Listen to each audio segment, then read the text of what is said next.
أبو علي قالي الله يا كريم اليد، يا منفرد يا صمد يا الخالق المعبود، واحد أحد لو أنت لد يا الله ولم تولد، ولم يكن كفء لك حد يا كريم الجود، من تنحني لو جباه الركع السجود، ومن بحمدك يسبح لك ملاك ورعود. الحمد لك حمد لا يحصى ولا يعتد، على القدر حمد يرضي وجهك المحمود. شكوى لك يا إلهي ما اشتكيت لأحد، وليك بثي وحزني في الليالي السود، يوم المقادير شلت مني الولد،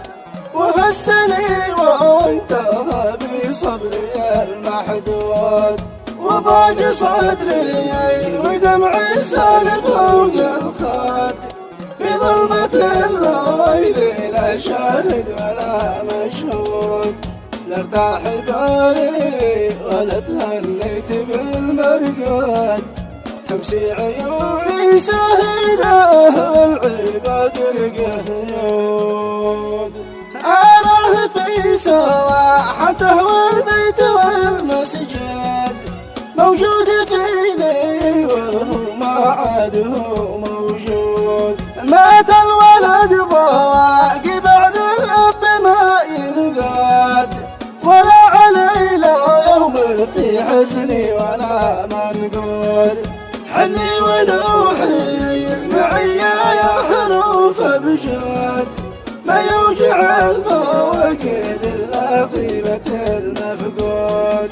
حني ونوحي معي يا حروف أبجاد، ما يوجع الفاقد إلا غيبة المفقود. ليت القدر شالني والقاه يتواجد، وليت والحاوي يرجع والزمان يعود، ذي كان عن واجبه والغرم ما يرتاد، وعون ربعه ولأصحابه سند وسنود، ألين من اللوين وقسى من العماد، يوم العواصف عواصف والحيود حيود، مهما الظروف استمالت والزمان اشتاد، ما يركع إلا من خلقه ركوع سجود. أبوي ذي شال من جودة وطيب الجار، وصيته للولد يوصي بها المولود، قال اعبدوا يا عيالي وجه من يعبد، وتمسكوا بالصلاة وخيرها المردود، وبالصحاب والمخوة كل يوم زوال، والاعتقد حاول يفك حبلها المعقول، ما حد يفرق بأخوه صاحبه والحد، ولا يصل شي مع أصحابه طارح نسدود. من عاش من دون أخوه صاحب استفراد، والحر ذي بالإشارة يفهم المقصود، وأصاب الأرحام قبل أنه يزور اللحد، فرق حياته